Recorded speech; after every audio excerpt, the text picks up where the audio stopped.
आउज़ुबिल्लाहि मिनश्शैतानिर्रजीम बिस्मिल्लाहिर्रहमानिर्रहीम। अस्सलामु अलैकुम टू एवरीवन।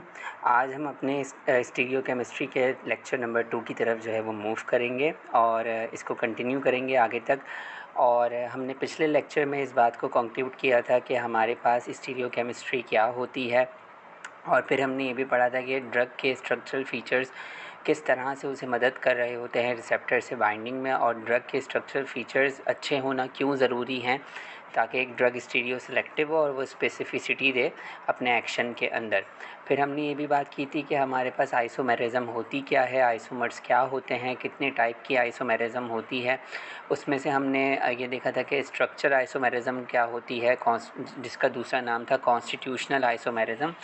और फिर हमने ये भी देखा था कि स्टीरियो आइसोमर्स का मतलब क्या होता है, और स्टीरियो आइसोमर्स में से हम दो ब्रॉडर क्लासेस को डिस्कस कर चुके थे, जिसमें हमारे पास एक था इनेंशियोमर और एक था डाई स्टीरियोमर्स। इनेंशियोमर्स में हमने ये सीखा था कि भाई इनेंशियोमर्स वो आइसोमर्स होते हैं जिनके अंदर एसिमेट्रिकल कार्बन एटम जो है वो मौजूद होता है।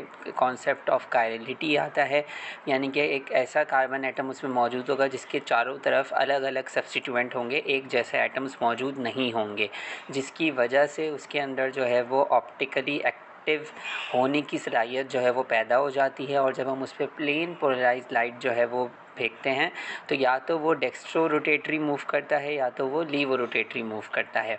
तो ये हमने बात की थी इनेंशियोमर्स की। और इनेंशियोमेरिक पेयर्स की भी हमने बात की थी कि आपके पास जो इनेंशियोमेरिक पेयर्स होते हैं उसमें हमारे पास दो टाइप के आपको आइसोमर मिलेंगे, एक एस कॉन्फ़िगरेशन का आइसोमर होगा और एक आर कॉन्फ़िगरेशन का आइसोमर होगा। इस कॉन्फ़िगरेशन को हम फर्दर डिस्कस करेंगे डिटेल में कि ये एस और आर कॉन्फ़िगरेशन का मतलब क्या है।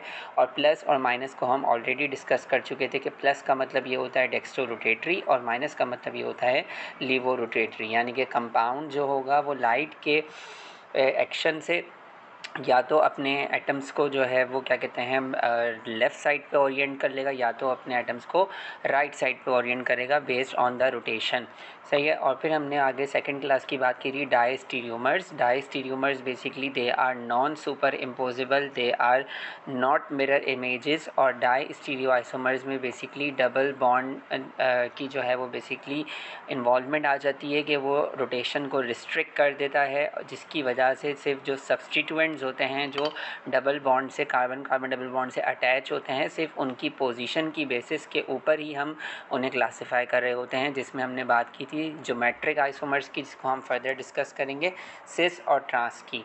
और फिर हमने अपने लेक्चर को जो है वो वाइंड अप किया था थैलेडोमाइड के बारे में, जिसमें हमने आपको बताया था कि थैलेडोमाइड बेसिकली एक ड्रग थी जो रेसेमिक मिक्सचर में एडमिनिस्टर की जा रही थी जर्मनी के अंदर। ये फर्दर मैंने एक स्लाइड ऐड की है कि थैलेडोमाइड की ट्रेजिक हिस्ट्री ये है कि थैलेडोमाइड को जर्मनी के अंदर 1957 में सबसे पहले इंट्रोड्यूस किया गया as a sedative and hypnotic drug, और इसको जो है वो मार्केट किया जाने लगा। जो इसका यूज़ ये था कि प्रेग्नेंट वुमेंस जो है वो इसको मॉर्निंग सिकनेस के लिए जो है वो ट्रीट करती थी। लेकिन जैसे ही ईयर्स जो है वो गुजरते गए तो 10,000 इन्फेंट्स जो है वो बेसिकली इफ़ेक्टेड हुए एक कंडीशन से जिसका नाम था फोकोमीलिया। फोकोमीलिया कहते हैं हम लिम्ब डिफॉर्मिटी को।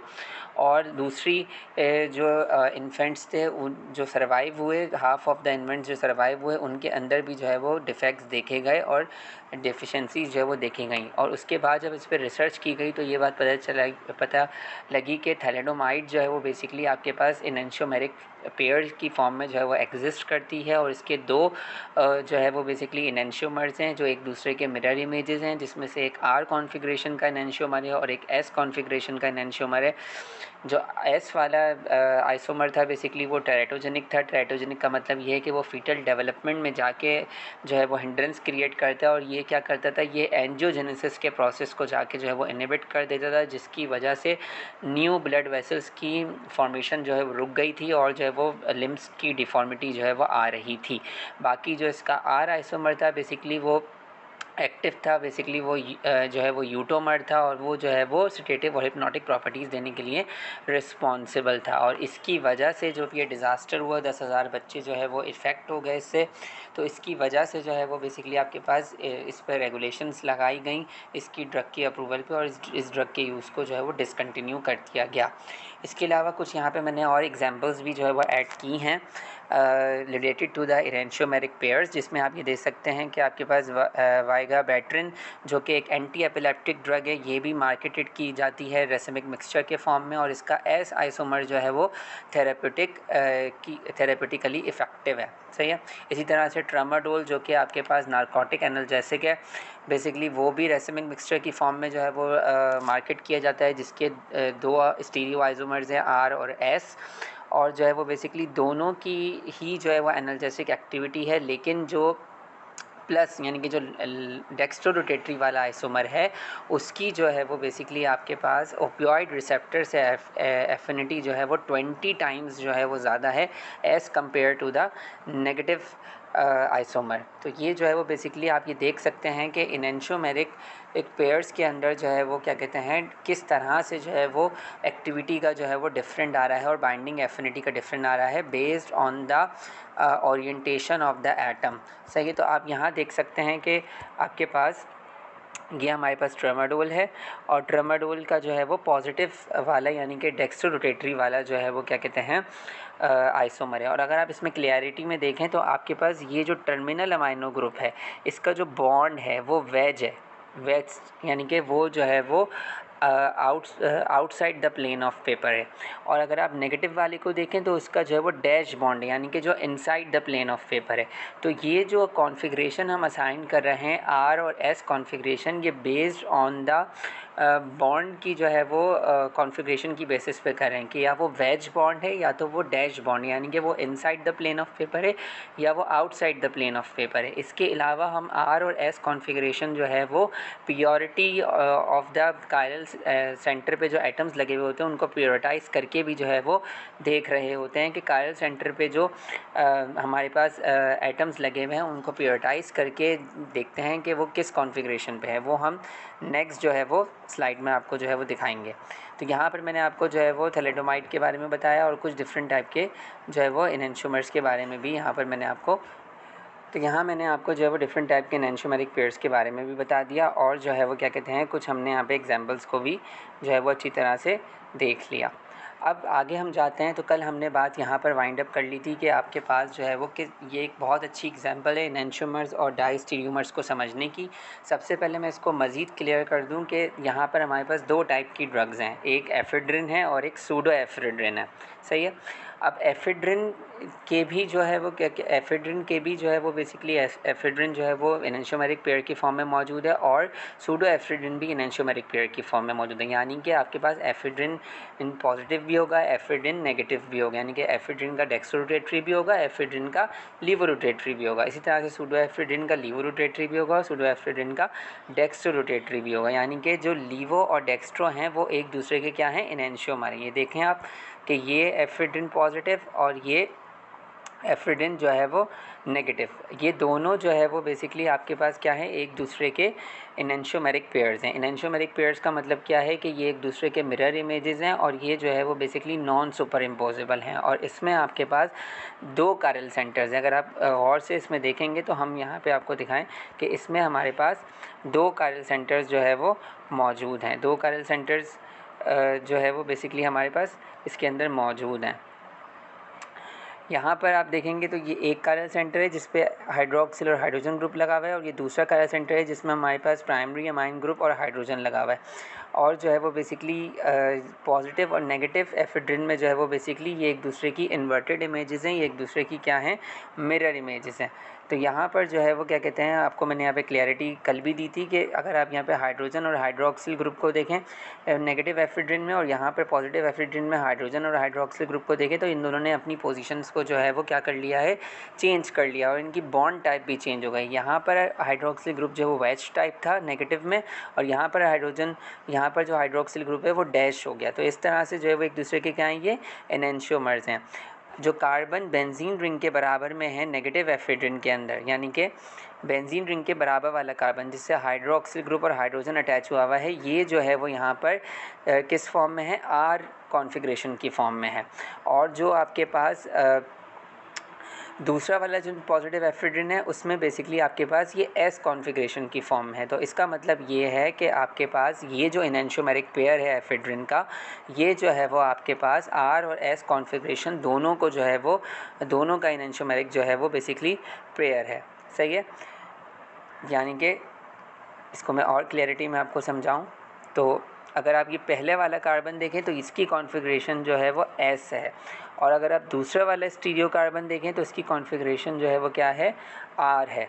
तो यहाँ पर बेसिकली आपके पास इस तरह से जो है वो कॉन्फ़िगरेशन की बेसिस के ऊपर हम इसको क्लासिफाई कर रहे हैं कि एफेड्रिन नेगेटिव का ये जो पूरा एफेड्रिन नेगेटिव का मॉलिक्यूल है, इसकी जो कॉन्फ़िगरेशन है वो आपके पास जो है वो आर एस है, और ये जो पॉजिटिव एफेड्रिन है इसकी कॉन्फ़िगरेशन जो है वो एस आर है, based on the chiral centres और उनसे अटैच जो सब्स्टिट्यूएंट्स हैं उनकी बॉन्ड के ऊपर कि वो वेज है या तो डैश है। सही है। तो उसके बाद फिर हमारे पास क्या कहते हैं, अगर हम सूडो एफ्रिडिन को देखें तो सूडो एफ्रिडिन में भी यही चीज़ जो है वो हमें नज़र आएगी कि उसमें भी जो है वो आपके पास वेज या तो जो है वो क्या कहते हैं आपके पास जो है वो डैश बॉन्ड नज़र आएगा, और ये दोनों ही एक दूसरे के क्या हैं, एनेंशियोमेरिक पेयर्स हैं, यानी कि ये दोनों एक दूसरे जो है वो सुपर इम्पोजिबल हैं और नॉन सुपर इम्पोजिबल हैं और जो है वो मिरर इमेजेस हैं। और अब अगर हम जो है वो क्या कहते हैं डाइस्टीरियोमर्स की बात करें तो डाइस्टीरियोमर्स में मैंने आपको बताया था कि आपके पास सिर्फ सब्स्टिट्यूएंट की पोजीशन जो है वो बेसिकली आपके पास क्या होती है, चेंज होती है। अगर आप सूडो एफ्रिडिन और एफ्रिडिन को कंपेयर करें तो जो पहला कायरल सेंटर है वो दोनों में ही जो है वो सेम कॉन्फ़िगरेशन का है, यहाँ पर भी वेज हाइड्रोक्सिल बॉन्ड है, यहाँ पर भी वेज हाइड्रोक्सिल बॉन्ड है, जो नेगेटिव एफ्रिडिन और नेगेटिव सूडो एफ्रिडिन में दोनों की कॉन्फ़िगरेशन जो है वो आर है। सही है। लेकिन अगर आप जो है वो क्या कहते हैं नेक्स्ट कायरल सेंटर को देखें तो नेक्स्ट कायरल सेंटर में आप देखेंगे कि एफ्रिडिन में CH3 और H की पोजीशन जो है वो जो है वो चेंज हो रही है जब आप कंपेयर करेंगे। यहाँ पे CH3 जो है वो किस फॉर्म में है, यहाँ पे CH3 जो है वो वेज फॉर्म में है, लेकिन यहाँ पर CH3 जो है वो डैश फॉर्म के अंदर आ गया, यानी कि out of inside the plane of paper आ गया। तो इसकी बेसिस पर हम इसे क्या करें कि एक दूसरे के डाई स्टीरियोमर्स हैं। क्यों? क्योंकि यहाँ पर जो है वो आपके पास जो है वो सब्स्टिट्यूएंट की पोजीशन चेंज हो गई। इसी तरह से यहाँ पर जो है वो अगर आप देखें सूडो एफ्रिडिन पॉजिटिव और एफ्रिडिन पॉजिटिव, इसमें भी वही चीज़ है कि पहले कायरल सेंटर दोनों में जो है वो बेसिकली आपके पास सेम है, सिर्फ यहाँ पर हाइड्रोजन वेज बॉन्ड में है, यहाँ पर भी हाइड्रोजन जो है वो वेज बॉन्ड के अंदर है। ये दोनों जो है वो एस कॉन्फ़िगरेशन के अंदर जो है वो मौजूद हैं। लेकिन फ़र्क क्या आ रहा है? फ़र्क वही आ रहा है मिथाइल और हाइड्रोजन का, कि यहाँ पर हाइड्रोजन जो है वो वेज बॉन्ड में है और वहाँ पर हाइड्रोजन जो है वो डैश बॉन्ड में हो गया, जिसकी वजह से जो है वो ये एक दूसरे के क्या बन गए, डाई स्टीरियोमर्स बन गए। तो इस तरह से हमने यहाँ पर जो है वो इसको डेप्थ में, जो कल हमने इसको डेप्थ में नहीं सीखा था, वो हमने यहाँ पे जो है वो इसको कंक्लूड कर लिया। सही है। तो ये हमारे पास जो है वो इस तरह से there is another enantiomeric pair, it is called positive and negative pseudoephedrine। सही है, ये पॉजिटिव और नेगेटिव pseudoephedrine है, और ये मॉलिक्यूल्स जो है वो बेसिकली जो डायस्टीरियोमेरिक इन मॉलिक्यूल्स का डायस्टीरियोमेरिक रिलेशनशिप है एफेड्रिन के साथ, और ये मॉलिक्यूल्स जो है वो बेसिकली आपके पास हमने बात की आर या फिर SS कॉन्फ़िगरेशन के अंदर जो है वो मौजूद हैं। और यहाँ पर मैं आपको बताऊँ एनेंशियोमर्स और डायस्टीरियोमर्स में फ़र्क क्या है, कि एनेंशियोमर्स में हमने बताया कि कायरलिटी का कॉन्सेप्ट होता है और वो एक दूसरे की मिरर इमेजेस होती हैं, लेकिन डायस्टीरियोमर्स जो है वो ना तो मिरर इमेजेस होती हैं, ना तो सुपर इम्पोजिबल होती हैं, और वो एक दूसरे के आइडेंटिकल नहीं होते। और फिर यहाँ पर जो है वो डायस्टीरियोमर्स की आपस में केमिकल और फिज़िकल प्रॉपर्टीज़ में जो है वो फ़र्क मिलेगा आपको, लेकिन एनेंशियोमेरिक पेयर्स में इतना ज़्यादा आपको फ़र्क नहीं मिलेगा, ना तो बायोलॉजिकल एक्टिविटी में, लेकिन डायस्टीरियोमर्स के अंदर जो है वो एक्टिविटी में आपको फ़र्क नज़र आएगा। ये एक और एग्जांपल है वही चीज़ की, बेसिस ऑन द कॉन्फ़िगरेशन। अगर आप यहाँ पर देखें तो यहाँ पे D इरिथ्रोज़ है और L इरिथ्रोज़ है। तो D इरिथ्रोज़ और L इरिथ्रोज़ का अगर हम फ़र्क देखें तो अगेन हमने बात की कि यहाँ पर भी दो कायरल सेंटर्स जो है वो मौजूद हैं। ये आपके पास जो है वो पहला कायरल सेंटर है, अगर आप देखें तो ये आपके पास पहला कायरल सेंटर है और ये आपके पास दूसरा कायरल सेंटर है, और ये दोनों ही जो है वो किस कॉन्फ़िगरेशन में है, आर कॉन्फ़िगरेशन में है, डी इरिथ्रोस में। और एल इरिथ्रोस में देखें तो ये दोनों ही जो है वो एस कॉन्फ़िगरेशन के अंदर है। तो ये दोनों एक दूसरे के क्या हो गए, इनेंशियोमर्स हो गए, आइडेंटिकल जो है वो मिरर इमेजेस हो गए। और अगर आप इसी तरह से डी इरिथ्रोस को देखें और एल इरिथ्रोस को देखें तो ये दोनों कायरल सेंटर्स की कॉन्फ़िगरेशन जो है वो सेम है। तो ये दोनों क्या हैं, बेसिकली आर एस कॉन्फ़िगरेशन पे, लेकिन फ़र्क क्या है, बॉन्ड की जो है वो टाइप का। यहाँ पे वेज और डैश बॉन्ड में जो है वो फ़र्क आ रहा है हाइड्रोक्सिल और हाइड्रोजन ग्रुप के अंदर। और इसी तरह से अगर हम इन सबको कंपेयर करें आपस में, तो जो एल वाला थीरियोज़ है वो एल वाला इरिथ्रोस को डायस्टीरियोमर है, और जो डी इरिथ्रोस है वो डी थीरियोज़ है वो डी इरिथ्रोस का क्या है, डायस्टीरियोमर है। और वो किस तरह से है, based on the position changing of the substituent. सही है। तो ये हमने यहाँ पर जो है वो इस तरह से कंपैरिजन के लिए जो हमने पीछे जो है वो कॉन्सेप्ट लिया था।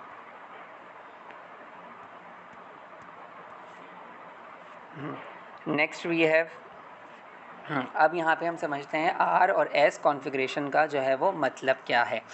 आर और एस कॉन्फ़िगरेशन का मतलब क्या है कि हमारे पास फॉर सपोज़ ये हमारे पास एक शुगर का मॉलिक्यूल है या हमारे पास एक कार्बोक्सिलिक एसिड का मॉलिक्यूल है।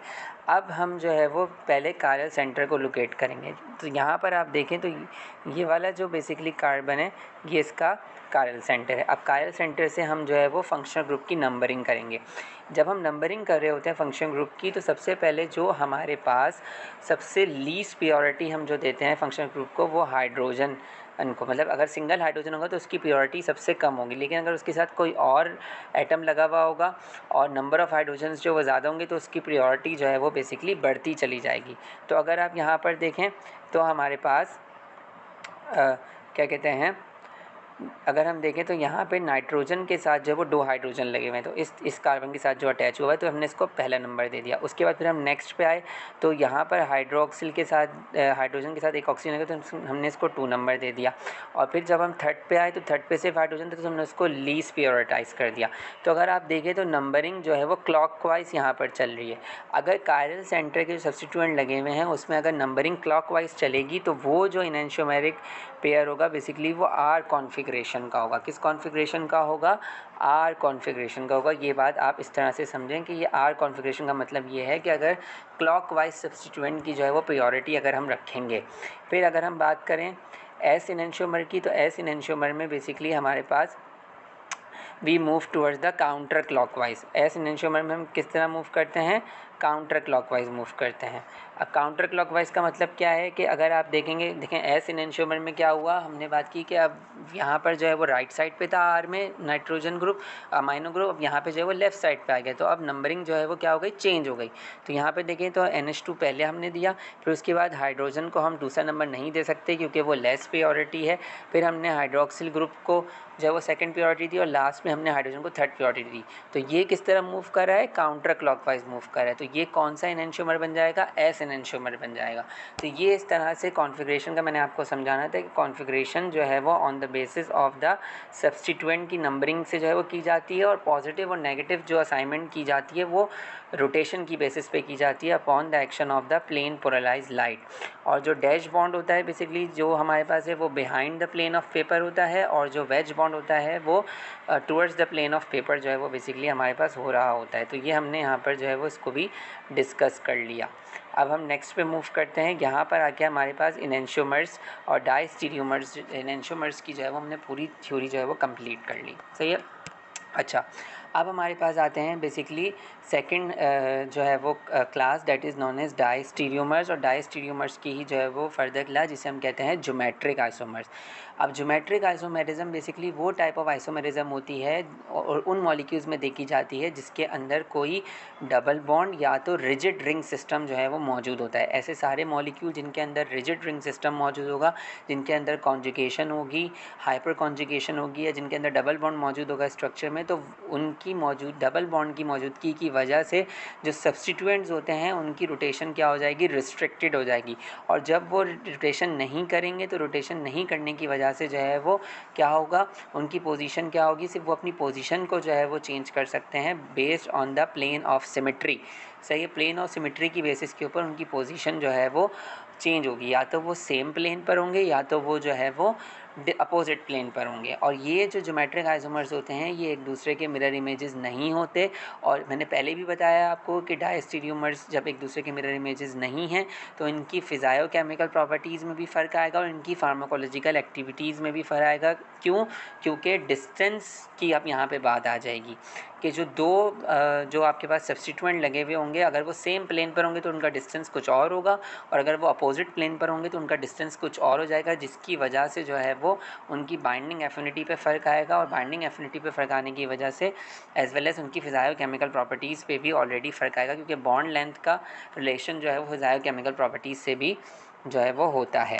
अब यहाँ पर अगर हम देखें तो ये वाली बात है कि दो टाइप की हमारे पास यहाँ पे कॉन्फ़िगरेशन मिलती हैं। हमने बात की कि ज्योमेट्रिक आइसोमेरिज्म आपको उन स्ट्रक्चर्स में मिलेगी जिसमें या तो जो है वो रिजिड सिस्टम होगा। तो यहाँ पे अगर आप देखें तो यहाँ पर जो है वो आपको बेंजीन रिंग जो है वो नज़र आ रहे हैं। ये एक मॉलिक्यूल है डाईइथाइल स्टिलबेस्ट्रॉल का, सही है। ये जो है वो ईस्ट्रोजेनिक मॉलिक्यूल है, ये ईस्ट्रोजेनिक एक्टिविटी जो है परफॉर्म करता है। अब अगर आप ये देखें तो ये दोनों एक दूसरे के जो है वो डायस्टीरियोमर्स हैं, ज्योमेट्रिक आइसोमर्स हैं। अगर आप देखें तो यहाँ पर कार्बन कार्बन जो है वो डबल बॉन्ड जो है वो मौजूद है, और इस कार्बन कार्बन डबल बॉन्ड के साथ दो रिजिड जो है वो रिंग्स जो है वो अटैच हुई हुई हैं, और यहाँ पर जो है वो बेसिकली आपके पास अगेन दो जो है वो सब्स्टिट्यूएंट्स लगे हुए हैं। तो अगर ये डबल बॉन्ड के साथ जो सब्स्टिट्यूएंट लगे हुए हैं अगर ये सेम प्लेन पर हो, देखेंगे ये एक ही प्लेन पर आ रहे हैं ना, तो ये जो कॉन्फ़िगरेशन कहलाएगी ये कहलाएगी सिस। क्या कहलाएगी? सिस, यानी कि सेम साइड पर जो है वो बेसिकली ये मौजूद है, सिस। और इसको हम दूसरा नाम भी देते हैं ई आइसोमर, कि दूसरा नाम क्या है इसका? ई आइसोमर। सिस के लिए हम दूसरा नाम क्या इस्तेमाल करते हैं? ई आइसोमर। अगर आप ट्रांस पे देखें तो ट्रांस में क्या हो गया, ये अपोजिट प्लेन पर आ गए, सही है। ये पहले सेम प्लेन पर थे सिस में, लेकिन अब ये किस प्लेन पर आ गए? अपोजिट प्लेन पर आ गए, जिसकी वजह से जो है वो इनके दरमियान डिस्टेंस जो है वो इंक्रीज़ हो गया। और ये जो आपके पास कॉन्फ़िगरेशन कहलाती है ये कहलाती है ट्रांस कॉन्फ़िगरेशन, और इसको हम शो करते हैं जेड आइसोमर। इसे क्या कहते हैं? जेड आइसोमर, सही है। जूसामीन और जो है वो यूटागॉन, ये दो टाइप के हमारे पास जो है वो आइसोमर्स होते हैं। जब सेम प्लेन पर होंगे तो जूसामीन होगा, और जब आपके पास जो है वो अपोजिट प्लेन पर होंगे तो यूटागॉन जो है वो बेसिकली कहलाएगा। दूसरी बात ये है कि आपके पास जब डबल बॉन्ड से ही हम देखते हैं कि डबल बॉन्ड से अपोजिट है या डबल बॉन्ड के जो है वो सेम प्लेन पर है।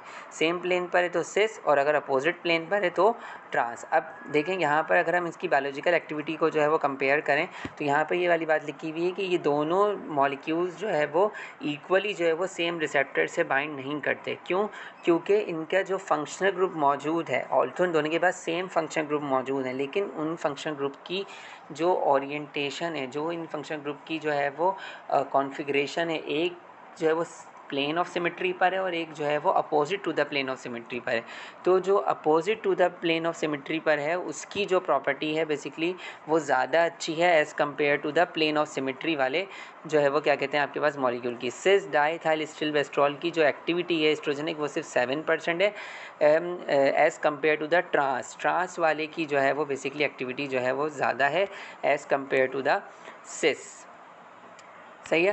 तो यहाँ पर जो है वो आप देख रहे हैं कि सब्स्टिट्यूएंट की प्लेन ऑफ सिमेट्री से पोजीशन चेंज होने की वजह से भी जो है वो एक्टिविटी में जो है वो फ़र्क आपको जो है वो मिल रहा है। तो ये जो है वो बेसिकली ज्योमेट्रिकल आइसोमेरिज्म जो है वो कहलाती है। इसी तरह से बेसिकली ये एक और मॉलिक्यूल है ट्राइप्रोलिडीन। तो ट्राइप्लोरिडीन बेसिकली आपके पास क्या है? ट्राइप्लोरिडीन जो है वो एक एंटीहिस्टामिनिक ड्रग है, और बेसिकली यहाँ पर अगर आप देखें तो यहाँ पर जो है वो ये डबल बॉन्ड से अगर हम देखें तो डबल बॉन्ड के हिसाब से ये दोनों जो है वो सेम प्लेन पर है, सही है, डबल बॉन्ड के हिसाब से। लेकिन यहाँ पर क्या हो गया? अब यहाँ पर जो है वो ये अपोजिट प्लेन हो गई। यहाँ पे प्लेन सेम थी, यहाँ पे प्लेन क्या हो गई? अपोजिट प्लेन हो गई। तो जिसकी वजह से जो है वो एक्टिविटी में आपको जो है वो फ़र्क मिलेगा। ट्रांस वाला जो अपोजिट प्लेन पर है उसकी जो है वो बेसिकली एक्टिविटी क्या है? वो जो है वो ज़्यादा अच्छी है, वो एक्टिव मॉलिक्यूल है, और जो सेम प्लेन पर है उसकी एक्टिविटी जो है वो क्या है? वो जो है वो इनएक्टिव है। तो ये जो है वो सब्स्टिट्यूएंट की पोजीशन चेंज होने की वजह से जो है वो क्या हो रहा है? Orientation fit to the receptor में चेंजिंग आ रही है, जिसकी वजह से एक जो आइसोमर है वो एक्टिव और एक आइसोमर क्या है? इनएक्टिव है। तो ये जो है वो यहाँ पे मैंने एग्जांपल आपको जो है वो ब्रॉडली जो है वो समझा दी। देन वी हैव अगेन यहाँ पर अगर आप देखें तो सिस्प्लेटिन और ट्रांसप्लेटिन। सिस्प्लेटिन के अंदर आप देखें तो ये प्लेटिन मॉलिक्यूल है। प्लेटिन का जो है वो बेसिकली क्या है, प्लेटिन का जो है वो आपके पास एटम है और उसके साथ जो है वो 2 क्लोरीन एटम यहाँ पर अटैच हुए हुए हैं और 2 नाइट्रोजन 2 अमोनिया एटम जो है वो यहाँ अटैच हुए हैं। अगर आप देखें तो ये जो है वो बेसिकली किस प्लेन पर है, सेम प्लेन पर है। लेकिन अगर आप यहाँ देखें तो यहाँ क्लोरीन और अमोनिया के जो मॉलिक्यूल हैं, जो नाइट्रोजन के जो मॉलिक्यूल हैं वो क्या है, वो अपोजिट डायरेक्शन में होगा, जिसकी वजह से क्या हुआ, ये वाला मॉलिक्यूल जो है वो इनएक्टिव हो गया और ये वाला मॉलिक्यूल जो है वो बेसिकली क्या हो गया, एक्टिव हो गया। सिस्प्लेटिन जो है वो एक्टिव है और ट्रांसप्लेटिन जो है वो इनएक्टिव है। कुछ ड्रग्स में आपको ट्रांस कॉन्फ़िगरेशन जो है वो एक्टिव नज़र आएगी और कुछ में जो है वो बेसिकली आपको सिस कॉन्फ़िगरेशन जो है वो एक्टिव नज़र आएगी। Based on the stereochemistry ही जो है वो हम ये देख सकते हैं। ये ड्रग के स्ट्रक्चर के ऊपर डिपेंड करता है और रिसेप्टर के ऊपर डिपेंड करता है कि कौन सी कॉन्फ़िगरेशन जो है वो किस रिसेप्टर पे जाके प्रॉपर्ली जो है वो ओरिएंट कर रही है। इसकी बेसिस पे कुछ सिस आपको जो है वो एक्टिव नज़र आएंगे और कुछ ट्रांस कॉन्फ़िगरेशन जो है वो एक्टिव नज़र आएंगी। सही है, जिस तरह से हमने ऑप्टिकली में पढ़ा था। तो यहाँ पर आके हमारा जो है वो ज्योमेट्रिक आइसोमेरिज्म का टॉपिक जो है वो एंड हो गया। अब ज्योमेट्रिक आइसोमेरिज्म के बाद हमारे पास जो नेक्स्ट क्लास थी वो थी कॉन्फॉर्मेशनल आइसोमेरिज्म। कॉन्फॉर्मेशनल आइसोमेरिज्म का मतलब क्या है? कॉन्फॉर्मेशनल आइसोमेरिज्म बेसिकली एक वो फिनोमेना है जो बेसिकली उन मॉलिक्यूल्स में देखा जाता है जिनके अंदर जो है वो एक या एक से ज़्यादा सिग्मा बॉन्ड या सिंगल बॉन्ड जो है वो मौजूद होते हैं। एक या एक से ज़्यादा सिग्मा बॉन्ड और सिंगल बॉन्ड जो मौजूद होते हैं, तो सिग्मा बॉन्ड के अंदर हमने पढ़ा था कि आपके पास सिग्मा ऑर्बिटल्स होती हैं, जिसकी वजह से उसमें जो इलेक्ट्रॉन की डिस्ट्रीब्यूशन होती है वो थोड़ी फ्री होती है। और जब इलेक्ट्रॉन की डिस्ट्रीब्यूशन जो है वो फ्री होती है तो वो इंट्रा न्यूक्लियर एक्सिस के अराउंड जो है वो ईजिली क्या कर सकते हैं, रोटेट कर सकते हैं। तो रोटेट करने की वजह से क्या हो सकता है कि ये अपने आप को जो है वो रोटेट करके जो है वो अपनी डिफरेंट फॉर्म्स जो है वो जनरेट कर सकते हैं। और जब ये अपनी फॉर्म्स जो है वो जनरेट कर सकते हैं तो ये फॉर्म जो है वो बेसिकली जितनी ज़्यादा फॉर्म बनेंगी वो उसकी कन्फॉर्मेशंस कहलाएंगी। और कन्फॉर्मेशन जितनी ज़्यादा बनेंगी तो उसमें से जितनी ज़्यादा कन्फॉर्मेशन होगी तो उतनी पॉसिबिलिटी होगी कि ड्रग जो है वो एक से ज़्यादा रिसेप्टर पे जो है वो बाइंड कर सकती है स्पेसिफिक साइट पर। तो यहाँ पर जो है वो मैंने यहाँ पे आपको कन्फॉर्मेशनल आइसोमेरिज्म की बात बताई। कन्फॉर्मेशनल आइसोमेरिज्म जो है वो इस टाइप की आइसोमेरिज्म होती है जो कि rotation of a single bond के होने की वजह से जो है वो हो रही होती है। और ये जो रोटेशन होती है बेसिकली ये जो कन्फॉर्मर्स जो बनते हैं बेसिकली उन सब की अपनी अपनी आइडेंटिकल जो है वो रोटेशनल एनर्जी होती है और जो है वो उनके अपनी अपनी जो है वो बेसिकली आपके पास एनर्जी जो है वो होती है, वो हम आगे जो है वो डिस्कस करेंगे। सही है। फॉर एग्ज़ाम्पल अब अगर मैं आपको बताऊं तो ये एक एसिटाइल कोलिन का जो है वो बेसिकली मॉलिक्यूल है। अब एसिटाइल कोलिन के मॉलिक्यूल में जो है वो बेसिकली क्या किया, अपने आप को जो है वो रोटेट किया। अब जब अपने आप को रोटेट किया तो रोटेशन होने की वजह से जो है वो उसने जो है वो डिफरेंट टाइप की कन्फॉर्मेशंस बनाई। अब कन्फॉर्मेशन कितने टाइप की हो सकती हैं, या तो वो जो है वो बेसिकली एक्लिप्स्ड हो सकती है, या तो एक्लिप्स में भी 2 टाइप की कन्फॉर्मेशन हो सकती हैं। एक्लिप्स में हो सकती है फुली एक्लिप्स्ड और पार्शली एक्लिप्स्ड, या तो वो स्टैगर्ड हो सकती है। स्टैगर्ड क्या होती है वो मैं आपको आगे बताऊंगा। या तो वो ग्वेंच हो सकती है, या तो वो एंटी हो सकती है, और या तो वो जो है वो क्वासी हो सकती है। तो मतलब जब मॉलिक्यूल अपने आप को रोटेट करेगा तो रोटेट करने की वजह से जो एटम्स की जो डिस्टेंसेस होंगे, एटम्स के दरमियान जो एंगल होगा उसके हिसाब से हम उसकी जो है वो कन्फॉर्मेशन जो है वो उसको असाइन करेंगे। अब इस स्लाइड से पहले मैं आपको जो है वो कन्फॉर्मेशन के बारे में जो है वो थोड़ा सा बता दूं। सही है। अच्छा, मॉलिक्यूल्स को जो है वो कन्फॉर्मेशन मतलब ऐसे सारे मॉलिक्यूल्स जो कि कन्फॉर्मेशनल चेंजेस अपने अंदर प्रोड्यूस करते हैं और कन्फॉर्मर्स बनाते हैं, तो उसको प्रोजेक्ट करने के लिए जो है एक साइंटिस्ट ने जो है वो एक मेथड निकाला जिसे हम कहते हैं न्यूमैन प्रोजेक्शन। न्यूमैन प्रोजेक्शन जो है वो बेसिकली सर्कल्स की फॉर्म में जो है वो आपको मॉलिक्यूल को जो है वो रिप्रेजेंट करती है। अगर आप ये देखें, फॉर सपोज़ ये हमारे पास एक अल्केन का मॉलिक्यूल है और इस अल्केन के मॉलिक्यूल को हमने जो है वो न्यूमैन प्रोजेक्शन के अंदर जो है वो रिप्रेजेंट कर दिया। सही है, न्यूमैन प्रोजेक्शन में रिप्रेजेंट कर दिया। अब न्यूमैन प्रोजेक्शन हमें किस तरह से हम इसको रीड करेंगे, इस तरह से हम इसको रीड करेंगे कि ये जो हमारे पास कार्बन है ये वाले, सही है, ये जो स्पाइक्स बाहर निकलनी है बेसिकली दीज आर हाइड्रोजन्स। सही है, और उनके साथ कोई भी सब्स्टिट्यूएंट जो है वो अटैच हो सकता है, जैसे यहाँ पे CH3 मिथाइल ग्रुप अटैच हुआ है, ये होते हैं फ्रंट वाले। और जो ये जो रिंग के बाहर वाले, रिंग के पीछे जो हैं ये क्या है, बैक वाले कार्बन्स हैं। सही है, तो इस तरह से हम इसको जो है वो रिप्रेजेंट करते हैं bulging out of the circle से। सही है। अच्छा, हर एक कन्फर्मेशन की अपनी अलग अलग जो है वो एनर्जी होती है, सही है। फॉर सपोज़ एक अल्केन का मॉलिक्यूल है, उसने अपने आप को जो है वो रोटेट किया और रोटेट करने के बाद एक नई कन्फर्मेशन पे वो अपने आप को लेके आ गया। अब नई कन्फर्मेशन में जब अपने आप को लेकर आया तो आपके पास पहली कन्फर्मेशन की एनर्जी जो है वो कुछ और थी और दूसरी कन्फर्मेशन की एनर्जी जो है, कन्फर्मर की एनर्जी जो है वो कुछ और थी, based on the angle of rotation. सही है, यहाँ पे एंगल ऑफ रोटेशन की बेसिस के ऊपर हम कन्फर्मर्स जो है वो असाइन करते हैं, सही है। अच्छा, एक मॉलिक्यूल को अपने आप को रोटेट करने के लिए रोटेशनल एनर्जी के बैरियर को क्रॉस करना होता है, सही है। अगर रोटेशनल एनर्जी का बैरियर जो है वो लो होता है तो एक मॉलिक्यूल अपने कन्फर्मर्स जो है वो जल्दी जल्दी बनाना शुरू कर देता है, मतलब मल्टीपल कन्फर्मेशंस में जो है वो एग्जिस्ट करेगा, सही है।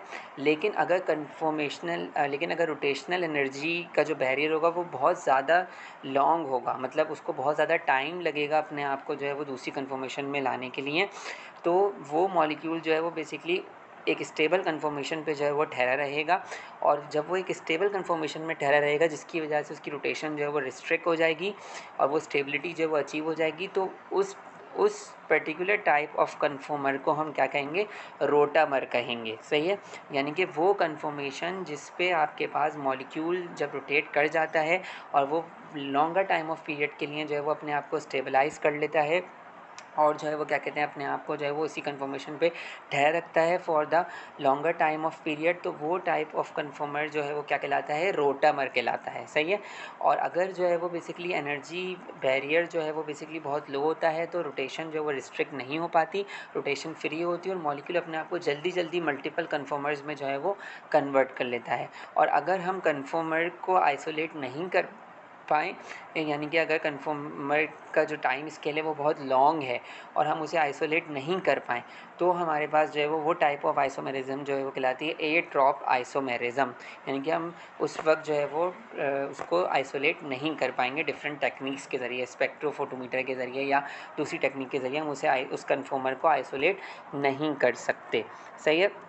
अच्छा, अब यहाँ पर बेसिकली हमारे पास based on the angle of rotation, अब एंगल ऑफ रोटेशन का मतलब क्या है, कार्बन कार्बन और कार्बन हाइड्रोजन के दरमियान जो एंगल है जिसे हम कहते हैं डायहीड्रल एंगल या टॉर्जन एंगल, सही है, रोटेशनल एंगल, उसकी बेसिस पर ही हम कन्फर्मेशन को जो है वो क्या करते हैं, क्लासिफाई करते हैं। सबसे पहले मतलब ये, फॉर सपोज अभी आप ये समझें कि ये एक नॉर्मल अल्केन का मॉलिक्यूल है, सही है, और जो है वो हमने जब इसको न्यूमैन प्रोजेक्शन में ड्रॉ किया तो न्यूमैन प्रोजेक्शन में ड्रॉ करने की वजह से जो बैकवर्ड वाले कार्बन हैं और जो फ्रंट वाले कार्बन हैं, बैकवर्ड वाले कार्बन और फ्रंट वाले कार्बन के दरमियान जो एंगल है बेसिकली वो कितने डिग्री का डायहीड्रल एंगल है, बेसिकली वो कितने डिग्री का है, वो 0 डिग्री का। डायहीड्रल एंगल बेसिकली क्या होता है, डायहीड्रल एंगल वो एंगल होता है जहाँ पर दो कार्बन एक दूसरे को क्या कर रहे हों, इंटरसेक्ट कर रहे हों, जैसे एक्स और वाई एक्सिस मिलता है ना, इंटरसेक्ट करता है, इस तरह से अगर न्यूमैन प्रोजेक्शन में जहाँ पर वो दो कार्बन, यहाँ पे अगर आप देखें तो ये दो कार्बन एक दूसरे को इंटरसेक्ट कर रहे हैं एक प्लेन पे, तो इसका जो एंगल हो, ये इंटरसेक्ट कर रहे हैं एक प्लेन पे, ये इंटरसेक्ट कर रहे हैं एक प्लेन पे, तो इन सब्स्टिट्यूएंट का जो एंगल होगा बेसिकली वो कहलाएगा डायहीड्रल एंगल, सही है। और उसी को ही हम कहते हैं टॉर्जन एंगल, सही है।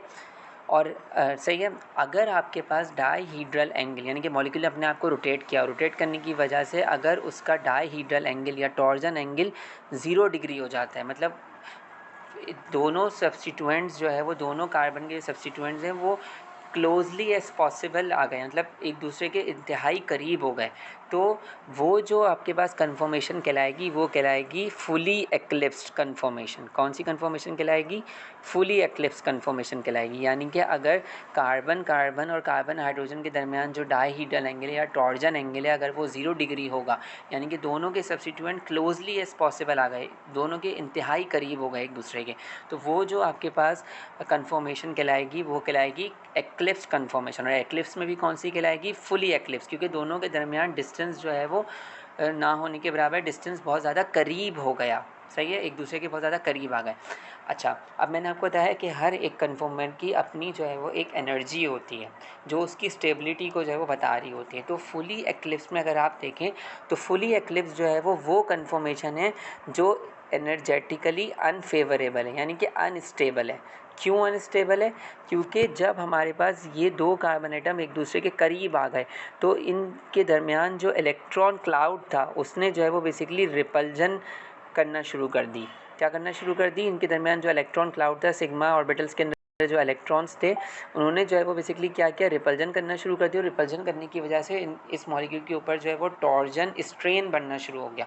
और जब टॉर्जन स्ट्रेन बनना शुरू हो गया तो हमारे पास एनर्जी जो है वो इस कन्फर्मेशन की बहुत ज़्यादा हाई हो गई। और जब एनर्जी बहुत ज़्यादा हाई हो गई तो क्या हो गया, वो मॉलिक्यूल जो है या वो कन्फर्मर जो है वो क्या हो गया, अनस्टेबल हो गया। सही है। तो जब आप इसका पोटेंशियल एनर्जी का ग्राफ बनाएंगे कन्फर्मर का, तो उसमें जिस कन्फर्मर की एनर्जी सबसे ज़्यादा हाई होगी वो उतना ही जो है वो क्या कहते हैं, अनस्टेबल होगा। और वो अपने आप को फिर क्या करेगा, दोबारा रोटेट करेगा स्टेबिलिटी में लाने के लिए। सही है। अब ये मैंने आपको एक्लिप्स के बारे में जो है वो बता दिया। सही है। अब ये मॉलिक्यूल क्या करेगा, अपने आप को स्टेबिलिटी की तरफ लेके जाएगा। अब वो दोबारा अपने आप को क्या करेगा, रोटेट करेगा। सही है। अब इसने क्या किया, इसने अपने आप को स्टेबिलिटी में लाने के लिए दोबारा अपने आप को क्या किया, रोटेट किया। और कितने डिग्री, इस तरह से रोटेट किया कि आपके पास जो फ्रंट वाले कार्बन हैं, सही है, और जो बैक वाले कार्बन हैं, ये हमारे पास जो फ्रंट वाला कार्बन है और ये जो हमारे पास बैक वाला कार्बन है, उन दोनों के दरमियान जो डाईहीड्रल एंगल हो गया वो कितना हो गया, 60 डिग्री हो गया। कितना डिग्री हो गया, 60 डिग्री हो गया। जब हमारे पास मॉलिक्यूल अपने आप को इस तरह से रोटेट करे कि उन दोनों के दरमियान जो फ्रंट और बैक वाले कार्बन है उन दोनों के दरमियान जो एंगल हो वो 60 डिग्री का, और वो दोनों एक दूसरे से जो है वो फार एज पॉसिबल हो। मतलब क्या हो, मतलब इतने दूर हो कि उनके दरमियान स्टेबिलिटी आ जाए, उनकी एनर्जी जो है वो लोअर लेवल पे आ जाए। तो वो जो कन्फॉर्मेशन कहलाती है वो कहलाती है ग्वेंच कन्फॉर्मेशन। और ग्वेंच कन्फॉर्मेशन जो है वो बेसिकली ज़्यादा स्टेबल होती है as compare to the eclipse conformation. क्यों? क्योंकि यहाँ पर अब जो कार्बन और कार्बन हाइड्रोजन की जो ऑर्बिटल्स थी वो एक दूसरे से दूर हो गई। दूर होने की वजह से जो वो टॉर्जन स्ट्रेन कम हो गया, रिपल्जन कम हो गई, और वो मॉलिक्यूल जो है वो एनर्जेटिकली फेवरेबल हो गया और स्टेबिलिटी की तरफ चला गया। तो ग्वेंच कन्फॉर्मेशन जो है वो एक्लिप्स कन्फॉर्मेशन से क्या है, ज़्यादा स्टेबल है। सही है। उसके बाद हमारे पास नेक्स्ट अगर हम देखें तो नेक्स्ट हमारे पास जो कन्फॉर्मेशन आती है वो आती है बेसिकली आपके पास, मैंने आपको फुली एक्लिप्स के बारे में बता दिया। यहाँ पर एक और हम डिस्कस कर लेते हैं कि अगर आप ये देखें तो ये दो जो मिथाइल ग्रुप्स हैं उनके दरमियान 0 डिग्री का एंगल था, तो ये फुली एक्लिप्स कन्फॉर्मेशन है और ये अनस्टेबल है। सही है। इसकी एनर्जी क्या है, हाई है। फिर इसने दोबारा अपने आप को रोटेट किया तो दोनों मिथाइल ग्रुप के दरमियान का जो डिस्टेंस था, डाईहीड्रल एंगल था, वो 60 डिग्री हो गया। जब 60 डिग्री हो गया तो आपके पास ये क्या हो गया, ये जो है वो थोड़ा स्टेबिलिटी की तरफ आ गया। सही है। क्लोज दूर हो गए। सही है। तो ये कौन सी कन्फॉर्मेशन कहलाएगी, ग्वेंच कन्फॉर्मेशन कहलाएगी। फिर दोबारा इसने अपने आप को 60 डिग्री के एंगल से रोटेट किया तो अब इसका जो मिथाइल का जो एंगल था वो कितना हो गया, वो 120 डिग्री हो गया। ये दोबारा जो है वो अनस्टेबिलिटी की तरफ आना शुरू हो गया। दोबारा जो है वो बेसिकली आपके पास क्या हो गया, इक्लिप्स की तरफ जाने लग गया। सही है। ये वाली जो कन्फॉर्मेशन होती है बेसिकली ये पार्शियली इक्लिप्स कहलाती है। इक्लिप्स तो है लेकिन पार्शियली इक्लिप्स है। इस इक्लिप्स की जो एनर्जी होती है वो फुली एक्लिप्स से जो है वो बेसिकली थोड़ी सी कम होती है। होता ये भी अनस्टेबल है लेकिन फुली एक्लिप्स से थोड़ा सा ये स्टेबल होता है, और ग्वेंच से जो है वो ये क्या होता है, अनस्टेबल होता है। सही है। तो ये इस तरह से हमने बात की। अब ये मॉलिक्यूल अपने आप को फर्दर जो है वो क्या करेगा, स्टेबिलिटी की तरफ लेके जाएगा। और जब ये मॉलिक्यूल एक पार्शियली एक्लिप्स के बाद दोबारा जब 60 डिग्री पे रोटेशन शो करेगा तो दोनों मिथाइल ग्रुप जो है वो एक दूसरे के अपोजिट आ जाएंगे, और अपोजिट होने की वजह से इन दोनों के दरमियान मैक्सिमम डिस्टेंस जो है वो अचीव हो जाएगा। और इन दोनों का जो डाईहीड्रल एंगल होगा वो कितना होगा, 180 डिग्री होगा। और ये जो 180 डिग्री का डाईहीड्रल एंगल होता है, इस टाइप की कन्फॉर्मेशन जो कहलाती है एंटी कन्फॉर्मेशन। और ये एंटी कन्फॉर्मेशन जो है वो मोस्ट एनर्जेटिकली फेवरेबल कन्फॉर्मेशन है और ये मोस्ट स्टेबल कन्फॉर्मेशन है। फिर दोबारा 180 के बाद दोबारा जब ये 60 डिग्री के एंगल से जो है वो रोटेट करेगा, दोबारा ये एक्लिप्स पे चले जाएगा। फिर दोबारा जब 60 डिग्री के एंगल से रोटेट करेगा तो दोबारा ये ग्वेंच पे चले जाएगा। फिर दोबारा जब ये 60 डिग्री के एंगल पे जाएगा तो दोबारा ये किस पे आ जाएगा, एक्लिप्स पे आ जाएगा। दोबारा ये अपनी फुली एक्लिप्स कन्फॉर्मेशन को क्या कर लेगा, अटेन कर लेगा। तो ये एक साइकिल पूरी जो है वो चलती रहती है जब तक 360 डिग्री का राउंड जो है वो कंप्लीट ना हो जाए, और मुख्तलिफ़ टाइप के मॉलिक्यूल्स जो है वो मुख्तलिफ़ टाइप की कन्फॉर्मेशन जो है वो अचीव करे होते हैं। फॉर सपोज़ अगर मैं ब्यूटेन की बात करूँ तो ब्यूटेन अपने आप को जब पूरी एक साइकिल घुमाएगा, रोटेट करेगा, तो आपको उसके अंदर ऐसा हो सकता है कि या तो 3 इक्लिप्स कन्फॉर्मेशन मिले और 2 ग्वेंच कन्फॉर्मेशन मिले और एक एंटी कन्फॉर्मेशन मिले।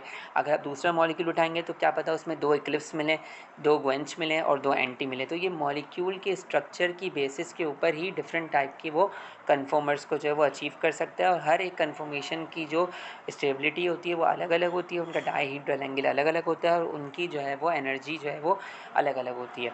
जब 0 डिग्री का एंगल होगा तो वो फुली एक्लिप्स कहलाएगा, जब डायहीड्रल एंगल 60 का होगा तो वो ग्वेंच कहलाएगा, जब डायहीड्रल एंगल 120 डिग्री का होगा तो वो पार्शियली एक्लिप्स कहलाएगा, जब डायहीड्रल एंगल 180 का होगा तो वो एंटी कहलाएगा। और सबसे ज़्यादा एनर्जेटिकली फेवरेबल जो है वो एंटी होता है। एंटी के बाद जो है वो बेसिकली आपके पास ग्वेंच होता है, ग्वेंच के बाद पार्शियली एक्लिप्स होता है और सबसे लीस्ट फेवरेबल फुली एक्लिप्स्ड होता है। तो ये डिफरेंट टाइप की जो है वो कन्फॉर्मेशंस हैं और इसी की बेसिस पर ही हम जो है वो इसको कन्फॉर्मेशनल आइसोमर जो है वो कह रहे होते हैं। अब हम ये देखेंगे किस तरह से कन्फॉर्मेशनल आइसोमर्स जो है वो बायोलॉजिकल एक्टिविटी पे जो है वो और एफिनिटी पे जो है वो अफेक्ट कर रहे होते हैं। सही है। यहाँ पर देखिए मैंने आपको और मज़ीद जो है वो इस चीज़ को बताया कि जी, तो ये देखें यहाँ पर मैंने आपकी सारी कन्फॉर्मेशंस के बारे में जो है वो बताया है और फिर दोबारा मैंने जो है वो इस चीज़ को यहाँ पे सम अप किया है कि एक हमारे पास अल्केन का मॉलिक्यूल है। अगर एंटी कन्फॉर्मेशन को देखें तो दोनों मिथाइल ग्रुप के दरमियान जो है वो कितने का एंगल होगा, दोनों मिथाइल ग्रुप के दरमियान जो है वो हमारे पास 180 डिग्री का एंगल होगा। तो वो जो कन्फॉर्मेशन होगी बेसिकली वो एंटी कन्फॉर्मर होगा और ये सबसे स्टेबल कन्फॉर्मर होगा। इसमें पोटेंशियल एनर्जी जो है वो सबसे इसकी कम होगी। फिर दोबारा जब वो अपने आप को 60 डिग्री के उस पर रोटेट करेगा तो जो है वो बेसिकली मतलब एंटी से अगर हमें ग्वेंच में जा रहा है तो हमें 120 डिग्री पीछे की तरफ जाना पड़ेगा, तो जिसकी वजह से आपके पास वो ग्वेंच कन्फॉर्मेशन में आ जाएगा। ग्वेंच कन्फॉर्मेशन जो होती है बेसिकली उसमें मिथाइल ग्रुप्स के दरमियान 60 डिग्री का एंगल होता है, तो उसकी पोटेंशियल एनर्जी एंटी से थोड़ी ज़्यादा होती है। होता ये भी स्टेबल है लेकिन एंटी से इसकी एनर्जी जो है वो थोड़ी ज़्यादा होती है। फिर अगेन वो अपने आप को अगर दोबारा 60 डिग्री पर पीछे रोटेट करेगा तो वो जो कन्फॉर्मेशन कहलाएगी वो जो है वो 120 जो है वो बेसिकली आपके पास अचीव कर लेगा और वो जो है वो पार्शियली एक्लिप्स कहलाएगी। सही है। तो ये इसकी एनर्जी पोटेंशियल एनर्जी और ज़्यादा हो जाएगी और ये जो है वो ग्वेंच से और एंटी से जो है वो लेस स्टेबल होगा। और फिर दोबारा जब ये अपने आप को पूरा कम्प्लीटली रोटेट कर लेगा तो वो फुली एक्लिप्स पोजीशन में आ जाएगा और जब वो फुली एक्लिप्स पोजीशन में आ जाएगा तो दोनों मिथाइल ग्रुप एक दूसरे के बहुत करीब आ जाएंगे और रिपल्जन बहुत ज़्यादा बढ़ जाएगी, जिसकी वजह से जो है वो ये सबसे लीस्ट फेवरेबल कन्फॉर्मर में आ जाएगा जिसे हम कहते हैं फुली एक्लिप्स्ड।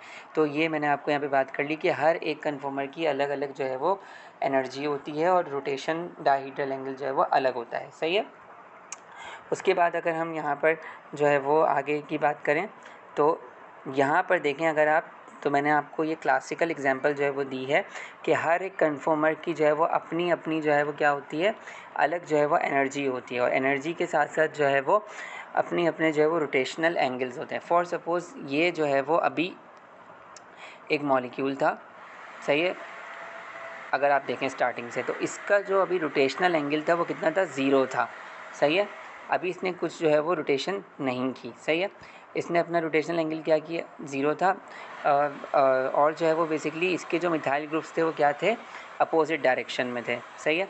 अपोजिट डायरेक्शन में थे तो इसका जो एनर्जी थी वो कितनी थी, वो भी जो है वो 0 थी, यानी कि एनर्जी जो है वो क्या थी, कम थी। जब एनर्जी कम थी तो ये जो है वो बेसिकली आपके पास ये ओरिजिनल कन्फॉर्मेशन है तो ये एंटी, हमने पीछे पढ़ा ना कि एंटी में 180 डिग्री का एंगल होता है, लेकिन यहाँ पर जो है वो बेसिकली ये जो है वो ओरिजिनल कन्फॉर्मर है। ओरिजिनल जो है वो मॉलिक्यूल की अपनी शेप है तो इसकी स्टार्टिंग में जो एनर्जी है वो 0 किलो जूल पर मोल है। अब इसने अपने आप को क्या किया, 60 डिग्री के एंगल पर रोटेट किया।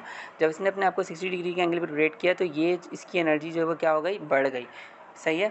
जब इसकी एनर्जी बढ़ गई तो ये एनर्जी कितनी हो गई, 15 किलो जूल पर मोल पे जो है वो बेसिकली ये आपके पास चला गया। क्यों, क्योंकि मिथाइल ग्रुप जो है वो एक दूसरे के क्या आ गए, क्लोज आ गए। जब मिथाइल ग्रुप एक दूसरे के क्लोज आ गए तो क्या हुआ, रिपल्जन जो है वो थोड़ी बहुत हुई और जब रिपल्जन थोड़ी बहुत हुई तो टॉर्जन स्ट्रेन बढ़ गया। जब टॉर्जन स्ट्रेट बढ़ा तो एनर्जी जो है वो इंक्रीज़ हो गई और ये अनस्टेबिलिटी की तरफ जो है वो जाने लगा। फिर अपने आप को इसने स्टेबल करने के लिए क्या किया, दोबारा जो है वो 60 डिग्री का जो है वो क्या किया, दोबारा अपने आप को जो है वो क्या किया, 60 डिग्री के जो है वो उस पे लेके आ गया। रोटेशन पे लेके आ गया। जब वो दोबारा अपने आप को 60 डिग्री रोटेशन पे लेके आ गया तो मिथाइल ग्रुप्स जो है वो दोबारा एक दूसरे से जो है वो दूर जाने लगे। जब दोबारा एक दूसरे से दूर जाने लगे तो दोनों का एंगल जो है वो कितना हो गया, 120 डिग्री हो गया। जब एंगल जो है वो 120 डिग्री हो गया, एंगल बढ़ गया, तो एनर्जी भी जो है वो बेसिकली नीचे की स्केल पे आने लगी। फिर दोबारा इसने क्या किया, अपने आप को दोबारा जो है वो रोटेट किया। जब इसने अपने आप को दोबारा रोटेट किया तो दोबारा इसकी एनर्जी क्या हो गई, मैक्सिमम पे आ गई। सही है, एनर्जी जो है वो दोबारा कहाँ चली गई, ऊपर की तरफ चली गई। तो ये आप देखें कि कितने पे आ गई, 18 किलो जूल पर मोल पे आ गया। यानी कि मिथाइल ग्रुप जो है वो एक दूसरे के बहुत ज़्यादा जो है वो करीब आ गए। सही है, रिपल्जन और ज़्यादा बढ़ गई, तो ये भी अनस्टेबल हो गया। सही है, उसके बाद अगर हम नेक्स्ट पे देखें तो हमारे पास सही है, दोबारा इसने अपने आप को जो है वो शिफ्ट मारा और शिफ्ट मारने के बाद दोबारा जो है वो इसने अपने आप को रोटेट किया 60 डिग्री पे। जब दोबारा रोटेट किया तो मिथाइल ग्रुप एक दूसरे से दूर जाने लगे। जब मिथाइल ग्रुप एक दूसरे से दूर जाने लगे, अगेन इसकी एनर्जी स्केल जो है वो क्या हो गया, कम हो गया। एकदम से जो है वो 18 से किस पे आ गई, 3 के करीब आ गई। सही है, और फिर जो है वो दोबारा इसने अपने आप के ऊपर 60 डिग्री का एंगल रोटेट किया तो दोबारा मिथाइल ग्रुप्स जो है वो क्या कहते हैं, थोड़े जो है वो उनके दरमियान हाइड्रोजन और मिथाइल के दरमियान डिस्टेंस जो है वो करीब हो गए, जिसकी वजह से दोबारा इसने जो है वो एक्लिप्स की तरफ जो है वो ये जाने लगा। दोबारा एनर्जी जो है वो इंक्रीज़ हो गई और फिर फाइनली जो है वो जब इसने दोबारा अपने आप को 60 डिग्री पर रोटेट किया तो मिथाइल ग्रुप एक दूसरे के अपोजिट आ गया और इसने जो है वो एंटी कन्फर्मेशन जो है वो अचीव कर ली।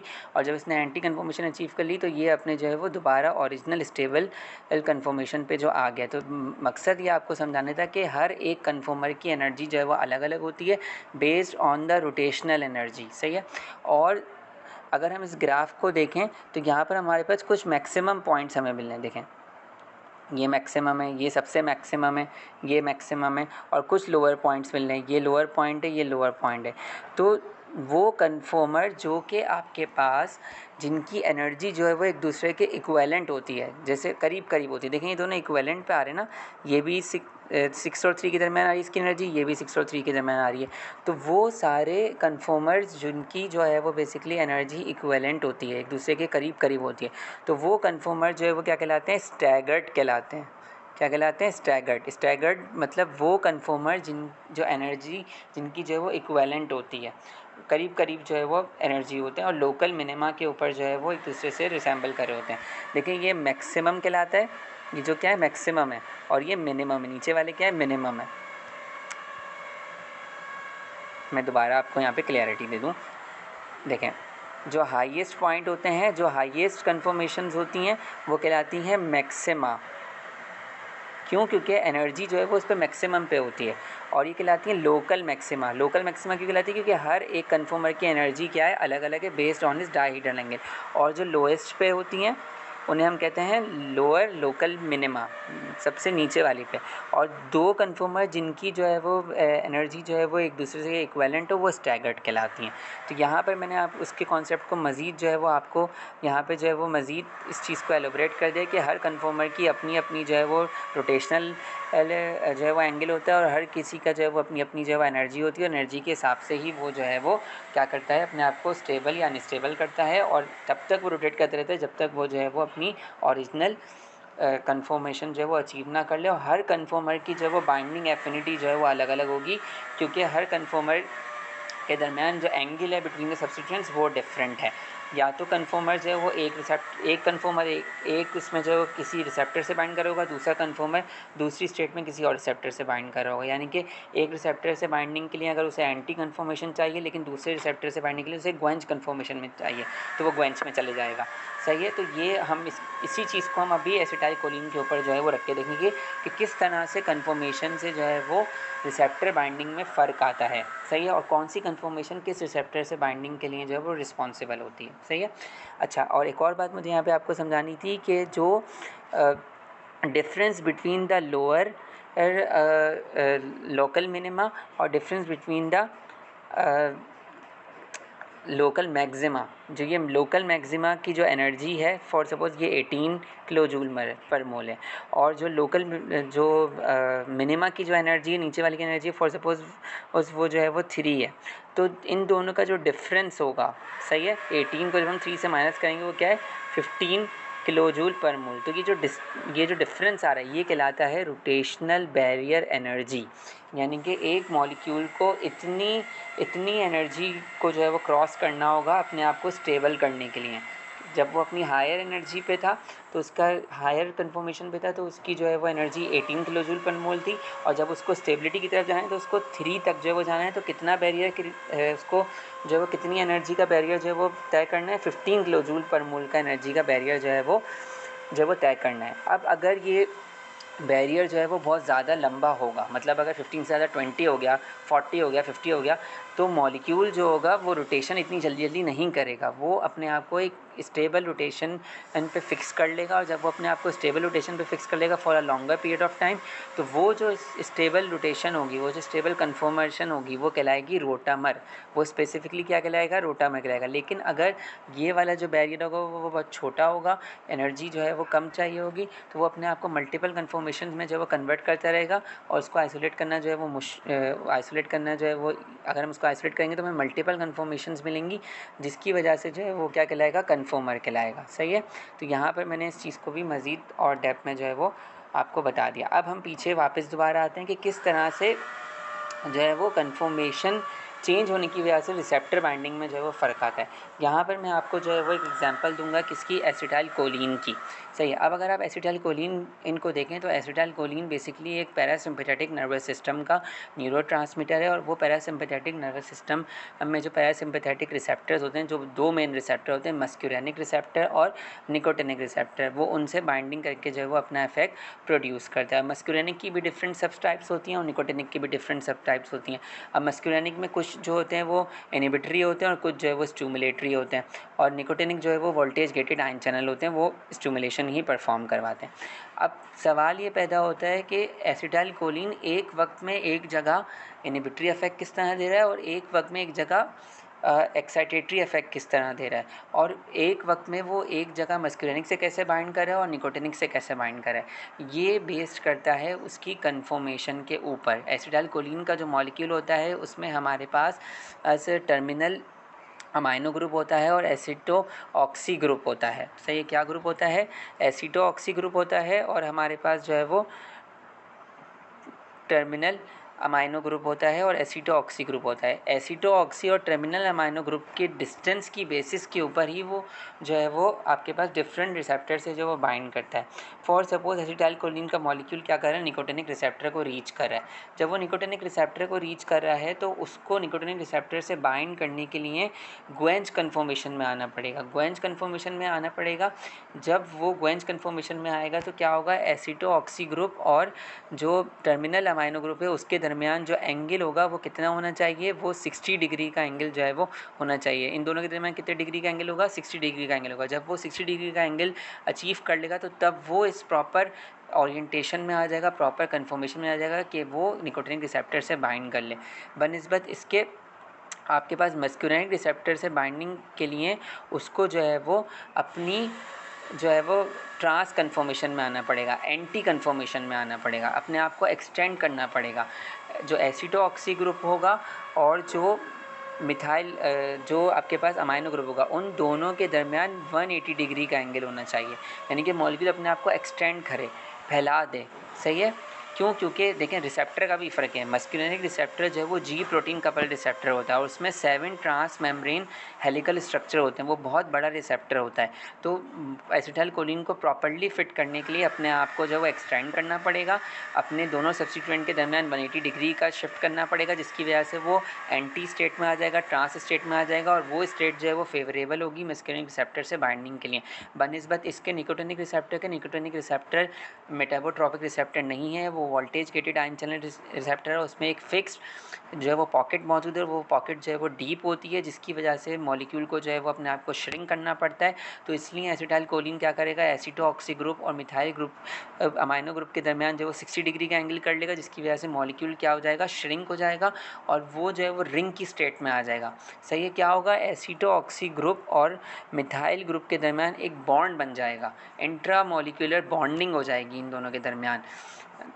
जिसकी वजह से एसिटाइलकोलिन का मॉलिक्यूल जो है वो एक रिंग स्ट्रक्चर बना लेगा, जिसे हम कहते हैं क्वासी रिंग ओरिएंटेशन। जब वो क्वासी रिंग ओरिएंटेशन में आ जाएगा तो उसका स्ट्रक्चर जो है वो कॉम्पैक्ट हो जाएगा, श्रिंक हो जाएगा, ग्वेंच स्टेट में आ जाएगा, और वो ईजिली जो है वो फिर उस शैलो पॉकेट में जाके फिट हो जाएगा और निकोटिनिक रिसेप्टर को क्या कर लेगा, एक्टिवेट कर देगा। तो यहाँ पे आपने देखा किस तरह से जो है वो कन्फर्मेशन जो है वो अपना रोल प्ले कर रही है रिसेप्टर से बाइंडिंग में। सही है। यहाँ पर देखें, ये इस चीज़ की मज़ीद एलोब्रेशन है कि जब उसको निकोटिनिक रिसेप्टर पे बाइंड करना है तो उसको जो है वो क्या करना पड़ेगा, उसको ग्वेंच कन्फर्मेशन लेनी पड़ेगी। Ammonia group terminal tertiary amine group और एसिटो ऑक्सी ग्रुप के दरमियान 60 डिग्री का एंगल लेना पड़ेगा, और जब उसे जो वो मस्कुलिन रिसेप्टर से बाइंड करना पड़ेगा तो उसके दरमियान जो एंगल होगा वो कितना होगा, 180 डिग्री का एंगल होगा। तो ये चीज़ हमें जो है वो यहाँ पर देखनी पड़ेगी। सही है। इसी चीज़ को मैंने यहाँ पे जो है वो आपको फर्दर जो है वो एलोब्रेट करा है कि अगर आप यहाँ पर देखें तो ये जो एसिटाइलकोलिन है किस तरह से मल्टीपल रिसेप्टर से बाइंड कर सकती है। एसिटाइलकोलिन मल्टीपल रिसेप्टर से इस तरह से बाइंड कर सकती है जब वो एक्सटेंडेड फॉर्म में होगी। ये थोड़ी स्लाइड जो है वो रेप्लिकेट हो गई है। जब वो एक्सटेंडेड फॉर्म में होगी तो देखें आप टर्मिनल पे जो आपके पास एसिटो ऑक्सी ग्रुप है, सही है, टर्मिनल पे जो एसिटो ऑक्सी ग्रुप है और जो यहाँ पर ट्राई मिथाइल अमोनिया ग्रुप है, उसके दरमियान जो एंगल है वो कितने डिग्री का है, 180 डिग्री का है। तो ये अब मस्कुलिन रिसेप्टर से बाइंड करेगी।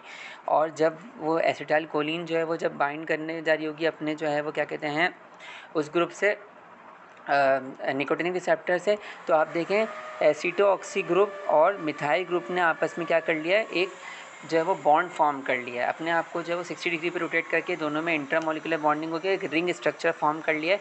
तो ये रिंग स्ट्रक्चर निकोटिनिक रिसेप्टर से बाइंड करेगा। ट्रांस कॉन्फ़िगरेशन होती है जिसे हम एक्सटेंडेड कॉन्फ़िगरेशन कहते हैं, जिसमें हमारे पास क्या होता है, एसिटो ऑक्सी ग्रुप और मिथाइल ग्रुप के दरमियान जो है वो डिस्टेंस अगेन क्या होता है, सेम प्लेन पर अपोजिट प्लेन पर आ जाते हैं ये, और जो है वो इनका डिस्टेंस जो है वो 180 डिग्री का होता है, जिसकी वजह से ये बाइंड कर सकते हैं। लेकिन जो सिस फॉर्म होती है वो जो है वो सेम प्लेन पर आती है, जिसकी वजह से जो है वो एसिटाइलकोलिन का मॉलिक्यूल जो है वो इनएक्टिव हो जाता है। तो ये डिफरेंट टाइप की कन्फर्मेशन है जिसकी बेसिस के ऊपर रिसेप्टर की एफिनिटी पे फ़र्क पड़ रहा है और बाइंडिंग पे फ़र्क पड़ रहा है और एक्टिविटी पे जो है वो यहाँ पर फ़र्क पड़ रहा है। सही है। यही मैंने आपको basic concept from the starting of lecture पे बताया था। ये ऑप्टिकल आइसोमर्स की बात हो रही है कि अगर आपके पास एल आइसोमर है फॉर सपोज़, सही है, फॉर सपोज़ हमारे पास ये आर आइसोमर है और ये जो है वो एल आइसोमर है, सही है। ये लीवो रोटेटरी है, सॉरी ये आपके पास डेक्सो रोटेटरी है और ये आपके पास क्या है, लीवो रोटेटरी है। सही है। अब देखें, अगर आपके पास ये पर्पल वाला जो था और ये ग्रीन वाला जो था और ये येलो वाला जो था, ये तीनों जो है वो रिसेप्टर की बाइंडिंग साइट के ऊपर जो है वो क्या थे, उनको फेस कर रहे थे, जिसकी वजह से पूरा का पूरा मॉलिक्यूल परफेक्टली जो वो रिसेप्टर के ऊपर फिट हो गया। लेकिन जब अपने आप को जो है वो प्लेन पोलराइज लाइट से रोटेट किया तो ये जो दो ग्रुप्स थे इन्होंने अपनी पोजीशन चेंज कर ली, जिसकी वजह से अब वो प्रॉपर्ली फिट नहीं हो पाया, और जब वो प्रॉपर्ली फिट नहीं हो पाए तो रिस्पॉन्स भी उस तरह से नहीं मिला। तो इस तरह से ओरिएंटेशन में फ़र्क आने की वजह से, पोजीशन में फ़र्क आने की वजह से रिसेप्टर बाइंडिंग में क्या आता है, इफ़ेक्ट जो है वो आता है। सही है। बिल्कुल इसी तरह से यहाँ पर आपको बताया हुआ है कि एक पॉजिटिव एपिनेफ्रीन है और एक नेगेटिव एपिनेफ्रीन है। नेगेटिव एपिनेफ्रीन पॉजिटिव एपिनेफ्रीन से जो है वो ज़्यादा एक्टिव है। क्यों ज़्यादा एक्टिव है? क्योंकि अगर आप देखें तो यहाँ पर टर्मिनल अमाइनो ग्रुप जो है वो एनानिक साइड से बाइंड कर रहा है। यहाँ पर जो है वो हाइड्रोफोबिक जो रिंग है वो hydrophobic flat surface of the receptor से बाइंड करी है, लेकिन यहाँ पर जो पोलर इंटरेक्शन था वो नहीं हो पाया। क्यों नहीं हो पाया? क्योंकि हाइड्रोक्सिल ग्रुप जो है वो क्या आ गया, out of the plane of paper चला गया, यानी कि प्लेन से जो है वो बाहर चला गया, जिसकी वजह से जो है वो अवेलेबल नहीं हुआ बाइंडिंग के लिए। तो इसकी वजह से रिसेप्टर से वो मॉलिक्यूल कम्प्लीटली ऑक्यूपाई नहीं हो पाया, जिसकी वजह से जो है वो क्या हुआ, लेस एक्टिव हुआ पॉजिटिव एपिनेफ्रीन। लेकिन आपके पास नेगेटिव एपिनेफ्रीन को अगर आप देखें तो नेगेटिव एपिनेफ्रीन में बेसिकली जो है वो अगर आप नेगेटिव एपिनेफ्रीन को देखें तो नेगेटिव एपिनेफ्रीन में तीनों मॉलिक्यूल्स तीनों जो है वो एटम्स जो है वो एक प्लेन पर आ गए, और जो है वो हाइड्रोक्सी ग्रुप ने जो है वो क्या किया, उसने भी बाइंडिंग शो कर दी, वो प्रॉपर्ली जो है वो पूरे रिसेप्टर में ओरिएंट कर गया, जिसकी वजह से जो है नेगेटिव एपिनेफ्रीन ज़्यादा एक्टिव हो गया as compare to positive epinephrine. इसी तरह से यहाँ पर भी शो हो रहा है, आपके पास नेगेटिव एपिनेफ्रीन है वो ज़्यादा टाइट बाइंडिंग शो कर रहा है। क्यों? क्योंकि वो कितने पॉइंट इंटरेक्शन शो कर रहा है। देखें, हाइड्रोक्सिल ग्रुप भी, दोनों हाइड्रोक्सिल ग्रुप बाइंड करे में 2 इंटरेक्शन, ये वाला हाइड्रोक्सिल ग्रुप बाइंड कर रहा है तीसरा इंटरेक्शन, और ये वाला टर्मिनल अमाइनो ग्रुप बाइंड कर रहा है चौथा इंटरेक्शन।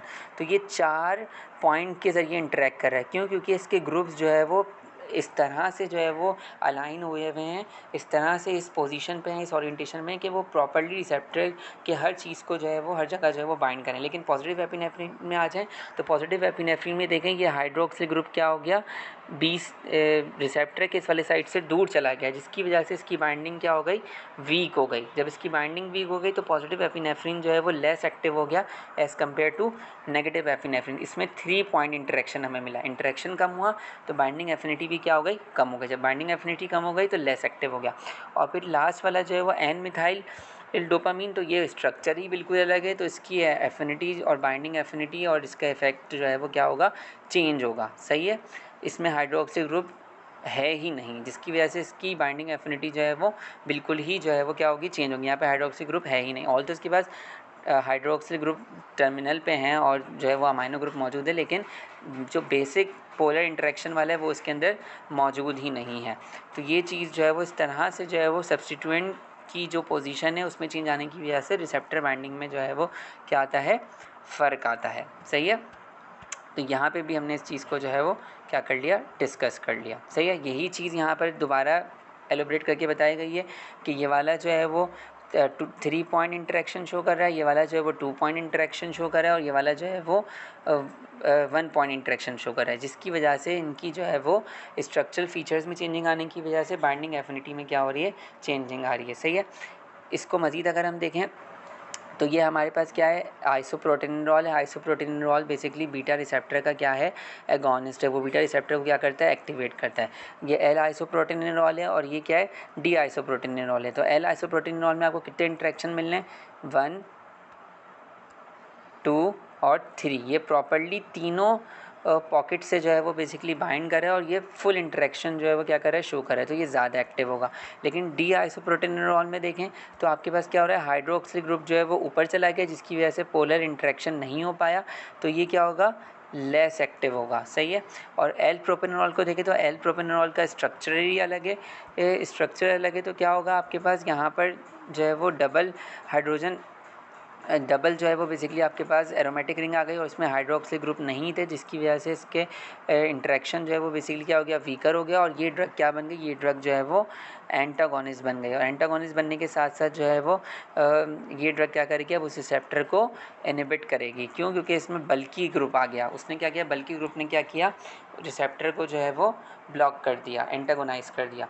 तो ये इसकी स्ट्रक्चरल फीचर की बेसिस के ऊपर किस तरह से देखें, स्ट्रक्चरल फीचर्स बहुत इंपॉर्टेंट है कि उसमें कौन कौन से ग्रुप मौजूद हैं और उसकी ओरिएंटेशन किस तरह से उन ग्रुप की, कि वो फेवर कर रही है रिसेप्टर की साइड पे जाके रिसेप्टर के ग्रुप्स को फेवर कर रही है और वो प्रॉपर बाइंडिंग शो कर रही है। इसकी बेसिस के ऊपर ही जो है वो एक ड्रग सेलेक्टिव बनती है, एक ड्रग एफिकेशियस बनती है, एक ड्रग की एफिनिटी अच्छी होती है और एक ड्रग एंटागोनिस्ट होती है या एगोनिस्ट होती है। सही है। तो यहाँ पे आके जो है वो हमने बेसिक कॉन्सेप्ट जो है वो बेसिक अपनी पूरी स्टीरियो आइसोमेरिज्म को जो है वो क्या कर लिया, कंप्लीट कर लिया। सही है। अब हम ये देखेंगे कि किस तरह से आइसोमर्स जो है वो काइनेटिक्स और डायनेमिक ऑफ द ड्रग पे जो है वो इफ़ेक्ट करते हैं। इंशाल्लाह ये हम अपने नेक्स्ट लेक्चर में 3rd पार्ट में जो है वो उसको समराइज़ करेंगे और इस चीज़ को जो है वो कंक्लूड करेंगे। उम्मीद करता हूँ कि आपको आज का लेक्चर जो है वो कम्प्लीटली तौर पे समझ आया होगा। जो भी आपकी क्वेरीज़ हों आप अपने कमेंट में जो है वो मुझे शेयर कर सकते हैं और मज़ीद आगे के लेक्चर्स के लिए मुझे आप टॉपिक्स बता सकते हैं। लाइक करें, शेयर करें, सब्सक्राइब करें और इसी तरह सपोर्ट करते रहें और जो है वो इल्म को आगे फैलाते रहें। अस्सलाम वालेकुम, अल्लाह हाफ़िज़।